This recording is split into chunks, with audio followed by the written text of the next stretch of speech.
নমস্কাৰ বন্ধুগণ, মই শুভেন্দু ঘোষ, আপোনালোকৰ পৰিয়ালৰ আৰ্থিক সুৰক্ষাৰ উপদেষ্টা। আমাৰ জীৱনত আটাইতকৈ মূল্যৱান সম্পদ হৈছে আমাৰ পৰিয়াল। তেওঁলোকক সুখী আৰু সুৰক্ষিত ৰাখিবই আমাৰ দায়িত্ব।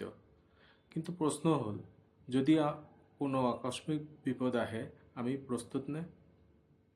অধিকাংশ পৰিয়াল মাথো দৈনন্দিন খৰচৰ কথা ভাবে, কিন্তু অপ্ৰত্যাশিত পৰিস্থিতিৰ বাবে আমি কিমান প্ৰস্তুত আছো? এটা অসুস্থতা, এটা এক্সিডেণ্ট বা কোনো অকাল মৃত্যু, এইবোৰ এটা পৰিয়ালৰ জীৱন সলনি কৰি পেলাব পাৰে। সঞ্চয়, পৰিকল্পনা সকলো মুহূৰ্ততেই শেষ হৈ যাব পাৰে।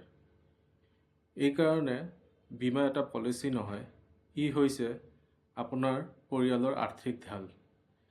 জীৱন বীমা, স্বাস্থ্য বীমা আৰু দুৰ্ঘটনা বীমা, এই তিনিটা মিলি আপোনাৰ পৰিয়ালৰ ভৱিষ্যত সুৰক্ষিত কৰে।